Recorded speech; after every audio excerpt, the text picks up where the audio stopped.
Hello, everyone, and welcome back to another anime episode review. I am the Rat, and this is the Rat's Nest. I'm joined as always by Kyle. Say hi, Kyle. Hello, everyone. I say as always by, and yet it's been a second, but it's good to be back, and it's especially good to be back with some Only I Level Up. I tell you what. Yeah, it felt nice just to sit down and get to and just watch more of Solo Leveling. I remember, I don't remember how much we had talked about this in the last episode of Solo Leveling. It's been a while, but Like the 3 episodes of season 1 we did.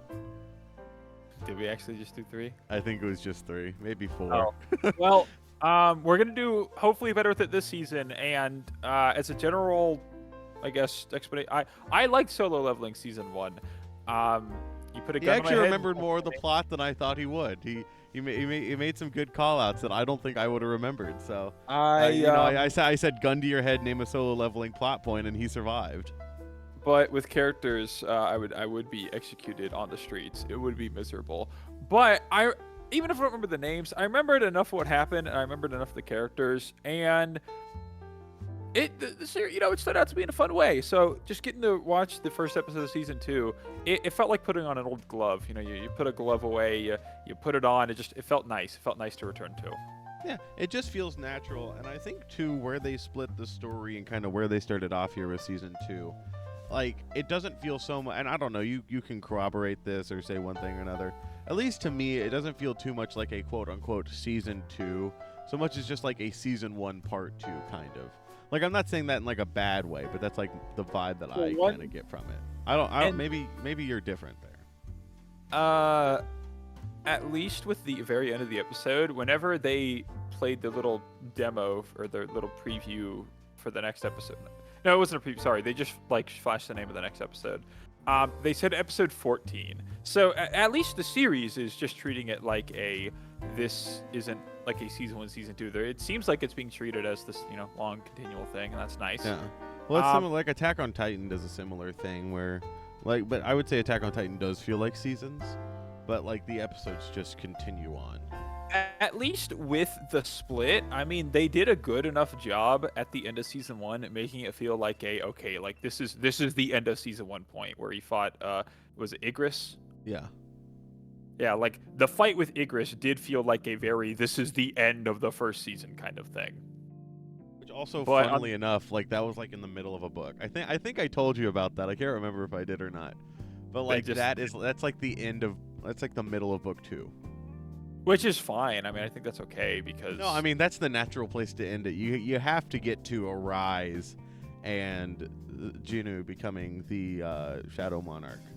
You have to get to that in the... Look, I know... You have to get to that in season 1. That's the hook. We've made fun of a lot of other series for just being, raw or kill counts and aura or whatever. I think Solo Leveling... I think it's good. I think it's good within Solo Leveling. I think it handles the cool vibes of Sung Jinwoo very well. No, and I think too Solo Leveling kind of has like the this isn't like see if you catch my vibe here. Like the mid-show excuse to a degree, because like mid-show some people can be like, "Oh, well, it's kind of generic." I don't think it is. But it's like mid-show being the grandfather of the isekai genre, essentially. When did Solo Leveling come out? Quote unquote gets a pass on some things. I think mid-show is kind of a special exception. But I could talk about it. This isn't a mid-show episode. I know, disappointing all 3 people who will watch this. But Solo Leveling kind of gets the same thing where it's kind of created a genre. Now, but when did I would it come say out? Solo Leveling is definitely inspired by the isekai genre. I don't know when Solo Leveling started to be written. But it definitely did spawn like a lot of Solo Leveling clones. I mean, it's like it's the funny joke of like, oh hey, I'm Korean, I want to start writing a manhwa. Like, oh, but I don't want to think of anything original. Okay, well you have 2 options: either a Solo Leveling clone or like a softcore story about your aunt. It's like those are your 2 options for writing a manhwa. It started in the middle of 2016. Okay, yeah, so it's definitely influenced. That was isekai kind of. It was isekai genre was there. The Wild West. So definitely inspired. So you could say mid-show inspired Solo Leveling. But but no. So I think that like oh sorry. It kind of has like to say like that charm to it, like with it being the original, as opposed to it being like the 50th time. It's like, oh, the main character has his aura and he's hiding his powers. But it's like Solo Leveling kinda did it first, you know? And I'm so, willing like, to give it a pass. I think it's done well too, but as the trendsetter, like if it was one of the first to do these kinds of things and be the one that inspired others, like a springboard or a launch pad, I don't think I can. You know, I will hold it against other series more so because, you know, you have years of like other things coming out, other things to draw from, and if you're just making a carbon copy of this series like Solo Leveling, then yeah. Sorry, I guess I'm trying to say is it's different with the original versus like carbon copies. Yeah. What we're saying here is it's fine that Jinwoo farms aura. That's fine. It's fine. It's awesome. It's acceptable because he is the GOAT. So I'll go ahead and say, you know, X amount of minutes into the video and the discussion already. So I know everything about Solo Leveling. I won't say I know everything about Solo Leveling. It's not on the same level as my knowledge of mid-show, but you've read it. I've read the entire webcomic all the way through, manhwa, whatever you want to call it. I call it manhwa mainly. I've read it all the way through, so I know all that. I haven't read Ragnarok. I'm pretty sure Ragnarok is still ongoing, and I would like to at some point. I can't tell you that, Kyle. But it's kind of like with mid-show. Like I can't tell you what redundancy or oblige is, or ODT. ODT is if you know ODT, you know. And I've also read some of the light novels, and the light novels are actually what I'm more familiar with currently because I read them more recently than I read the manhwa. So I actually wanted to say it's interesting, Kyle. This makes some changes to the source material, at least as far as the books themselves go. I can't remember. The manhwa might be different. This might be following closer to that. But this makes some differences. And I think that's really interesting. And on the opposite end, I know nothing about this series. This is what I'm seeing in the anime is what I'm seeing for the first time with the series. This is all new to me. I have not read the books. I don't know anything else about it. I just know that Sung Jinwoo has a big number. He has a high kill count, and he's got aura. He does have aura. That is true. So this arc that season 2 is starting with is basically the second half of book 2. Okay. I mean, you know, season 1 ended with the first half. Yeah, it ends with Icarus. It's interesting because I liked that season 1 did this, where it kind of shows more of the world outside Jinwoo. And Jinwoo is very much the protagonist of the books. Like, you know, like the books are more like the part 2 of Solo Leveling. Like it's the Jinwoo Sung show. You know, it's the Jinwoo Sung show in the books, definitely. That's right. Because I will say I apologize for the names because I listened to the audiobooks and I know it's Sung Jinwoo, but they said Jinwoo Sung, and that's just kind of what my mind defaults to now. But it's Sung Jinwoo. I remember back in season 1, there were a lot of moments where he just wasn't there or on screen, and it showed other characters talking. Like the world felt more alive because it wasn't just the main character causing everything. He caused a lot of things. You know, he's causing a lot of turmoil in their systems or whatever, with people being like, "Oh, that Sung Jinwoo guy's pretty cool. He's an E rank, but he survived like this high rank dungeon." You know, he's influencing a lot of things, but there are happenings that are occurring not just because of him, and it makes the world feel more alive. And so there are a few things that they added or kind of changed. One, Dong-soo, as far as I remember, was not present. During this, they just have him show up and they had him show up at the red gate, and like That's cool. I'm pretty certain he didn't. Like in the I mean, I could be completely wrong. Maybe he did in the manhwa, but at least in the book, I'm like 99% certain he wasn't there. Like that, so that was pretty insane to see. And there was also some minor changes that, okay, you cut for time, whatever, or for dramatic effect. So, like, originally, whenever they entered the gate, before he went in, so, like, everyone else went in, including the girl whose name I can't remember. Under your head. No. The girl whose name I can't remember. They all enter, and Jinwoo's entering last. And he, like, puts his hand in, and it feels different to him. And he's like, yo, okay, like, this isn't good. This is bad, actually. That happened after the fact. Not many know this. This is bad. He knew beforehand, and he told them, like, hey, like, look, like, this isn't good. Or maybe they entered, and then he waited a second, and it turned into a red gate then. And then he was like, oh, okay, you know, I still have a second before I go in, tell people, and then he entered. So they changed that for dramatic effect. Cool, whatever. And then they also cut this, and this was just cut, which I think is they might get back to it later, and they just wanted to. I get not wanting it in the first episode. You know, you need your aura farming egress fight at the end, right? Okay, I get it. I understand. Yeah. But the reason that this gate was not classified correctly, why it was classified as a C rank gate as opposed to, I can't remember if it's B or A rank red gate. I think it's a B rank. I could be completely wrong on that. I think it's a B rank dungeon. With a red gate, which is really, it's essentially an A rank dungeon. Yeah. But with that, the reason it was miscalculated was because it was like a whole thing. Oh my gosh, why can't I had it, now I can't remember. Like under your head, remember. I can't remember the details, but basically they have inspection wands that they use to it detects the mana meter of the gate, and that's how they classify the gates. Like the Hunters Association comes in, scans the gate, they can tell by the mana reading on it what rank gate it is without going through. And then they put it up for auction for the guilds to purchase and then use.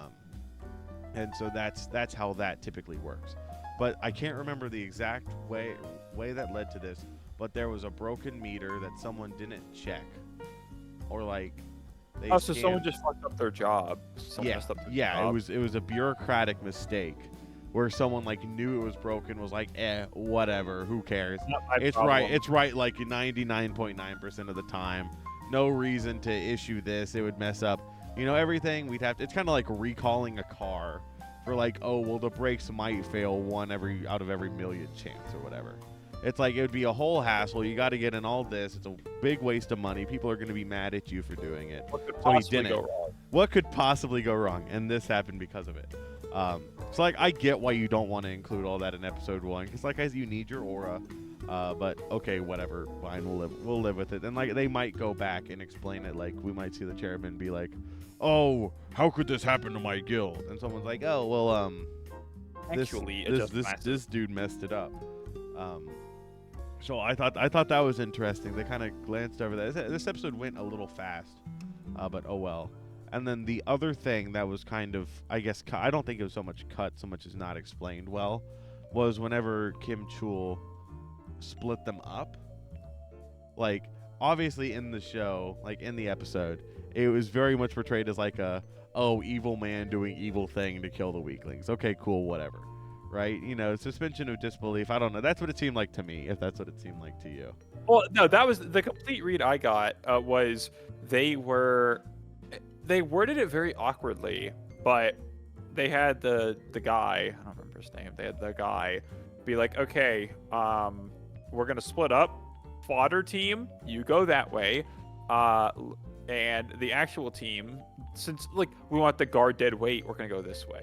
That's what it felt like. And I said I wanted to bring this up, and I do. One detail about that scene that I really enjoyed is after they were walking away, his group was talking about it, and he thought to himself, wait a minute, that group had a C rank and a B rank. Why the hell did I just assume that Sung Jinwoo guy, the E rank, was the leader and let him why did I treat him like the leader?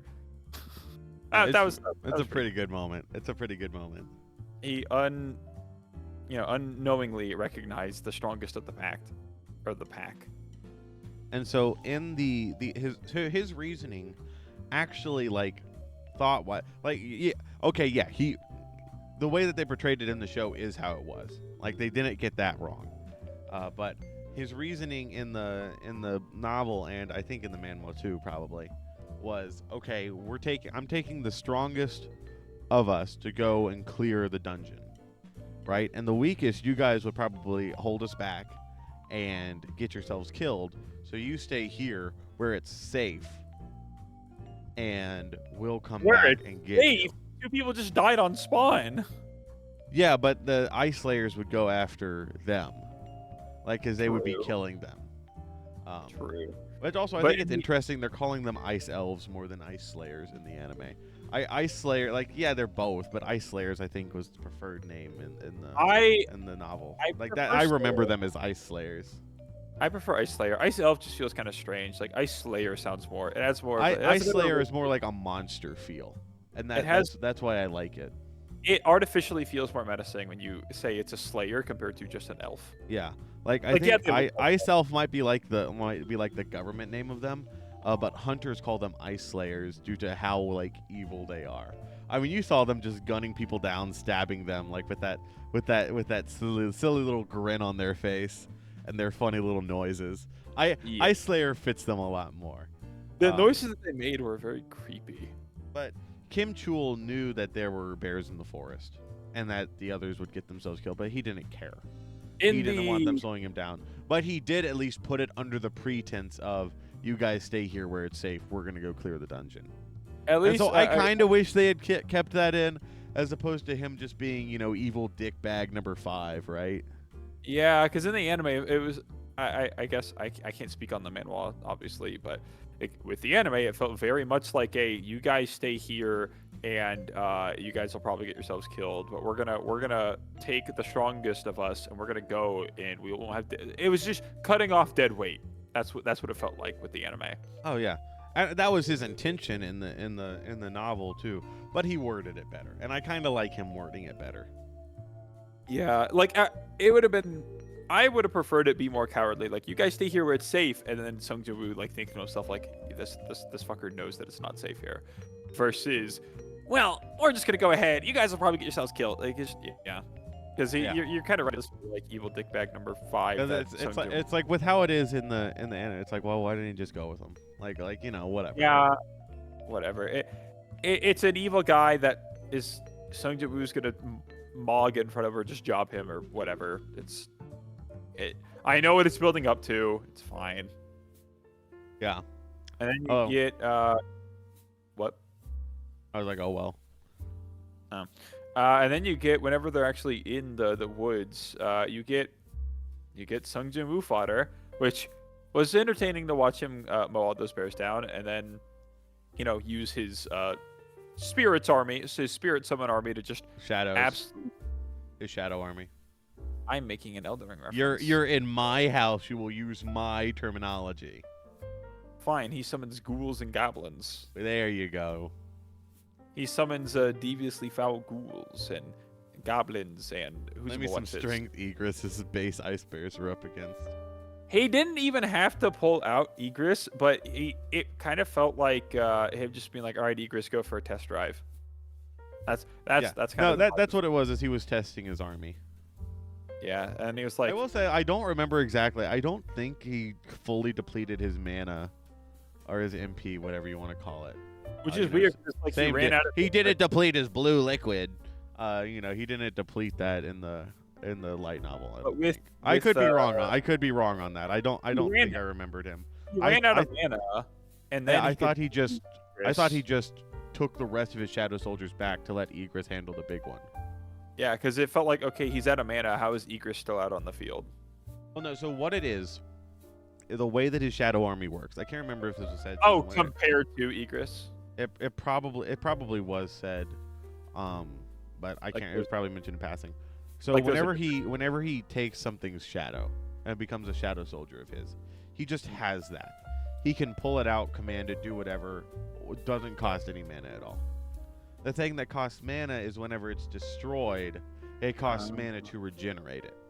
Oh, so having 0 mana, Egress, like, he would just wait till if somehow Egress is completely as strong as he will ever be, even whether Jinwoo has full mana or 0 mana.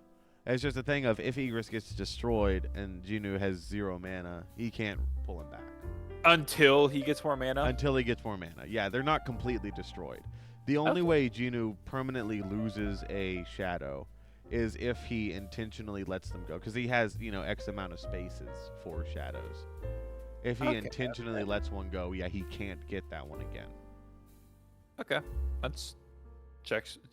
I think originally he just pulled all the rest of his soldiers back because they weren't going to beat the King Ice Bear or whatever his name was. He still kept them out knowing that. Ice Bear Prime. He was gonna watch, and he didn't want to go down to 0 mana. But in the end, I could be wrong. Maybe he did have them fight it to whatever, but he wanted to test out Egress. He wanted to see like, okay, Egress, and what's good. He stood there and he went, "Wow!" When Egress was just slicing this thing at the legs, making it kneel. "Wow, wow." No, it was sick. I also think it's interesting, and he said it, and I'm certain you caught on to this, but he said, he was talking about, I would have been no match for Egress with his sword. Like right now, he's either as strong or potentially stronger than me. Like that's always been insane to me. It's like in this arc, you essentially have 2 Jinwoos. If not stronger Jinwoo and weaker Jinwoo, like that's wild to me. That fight was so good. I remember. Oh, the Egress fight. Oh, it's amazing. Yeah, where he pitches the sword. He's cool. He's cool. He's raw. Egress is raw. the goat. He's got aura and hype moments, guys. We got aura and hype moments, dude. Don't worry about it. And we're gonna have many more. Because with the episode's ending, I thought it was pretty funny how the dudes, the one evil asshat number 5, all of the guys that he brought with him died. And he went, what? He was like literally screaming and just running away. And they all were just kind of watching him flee. That was pretty funny. It was pretty good. It was pretty good, I gotta say. And I can't wait for Sung Jinwoo to be like, "Oh, I got like one single scratch. How could you?" And then just mog the entire army. It's gonna be an interesting little ride. I like this little arc. I do. I've always been a fan of it. I mean, I'm a fan of most of Solo Leveling. If you guys couldn't tell, he likes Solo Leveling. I do like Solo Leveling. Not in my top 10 or anything, but it's very much a fun little series. I enjoy the aura. Jinwoo's a great protagonist. He has an awesome power. Other things happen in the episode, but like kind of who cares though? I mean the most important bits where they go in this dungeon, they get transported. The guy is an idiot for separating himself from the main character. Yeah. Like, what was it? They have, how it even starts is, he goes to his sister's, like, parent-teacher conference, but because, he has to go because his mom really can't. Yeah. I guess they could just wheel in the medical bed. She's in a coma. She's not really being very responsive. I don't know. But yeah, there's that. They enter the dungeon. Jinwoo calls up the white tiger dude. They also talked about the ants a little bit, where they said, because at the end of the last season, it was like, oh shit, one of the ants grew wings and made it across the water before dying. Made it to the mainland. Oh, it made it to mainland? Oh shit, yeah. Yeah, which is horrifying. Well, mainland Korea. Or no, it was... Oh, did it? I can't... It either made it to Japan or it made it to Korea. No matter what which. I really can't remember. No matter what the specifics, one of the ants escaped the island. That's the scary part. Yeah, which is a less than good thing. Because Kyle, remind us of the rank of that dungeon. Was it above S rank? No, it was just an S rank dungeon. S rank, yeah, and there aren't that many. I say just an S rank dungeon. Yeah, no, it's. At the beginning of the season or at the series, a bunch of S rank fighters went to stop that dungeon, and they had to pull back because they couldn't do it. Yeah, too many people died. They failed. So realistically, the only person who's going to be able to clear it, which will probably happen maybe eventually, is Sung Jinwoo when he's strong enough. Why would you think that, dude? It's not like he's a protagonist or anything. He's gonna go in. An ant's gonna hit him. He's gonna look at it and go, "No ACOG," and then he's just gonna wreck the ant's shit. Jinwoo does have ACOG. And advanced color of Conqueror. All right. The jokes have devolved. Kyle, any parting words on this first episode of Sung Jinwoo of the Sung Jinwoo show? Any parting shots at it? No, it was fun. Nothing crazy. We probably talked about it for such a long point to where you'd think something crazy happened, but no, it was just a fun episode to get us back into things, showing Sung Jinwoo being cool, everyone underestimating Sung Jinwoo, the typical power fantasy stuff, but it's fun here. It's fun. It's fun within the series. I would very much so agree, and I'm looking forward to many moments of this series. I like the OP. I prefer the ED to the OP, honestly. It doesn't feel like a Lisa song, but oh well, whatever, will live. I don't really care one way or another. And if you don't have anything else to say, Kyle, I think that's all. So if you're this far in the episode, then obviously there's something you like. So make sure to like, subscribe, and leave a comment telling us what you thought about this episode. As we said, we're going to try to be pretty consistent on this, hopefully. It's been a second since we've had a series that we wanted to do. There's been a lot of mid coming out. We're going to make we just it don't care about. 4 episodes, guys. Trust. 4 episodes at least. 4 episodes at least. 5, 10 at least. 5, 10 at least. That's right. Kyle's read AOT now. Geez, yeah, it's been a second since we've recorded together, hasn't it? All right. But thank you all for watching. We really hope that you all enjoyed it. We'll see you all next time. Bye-bye. Bye.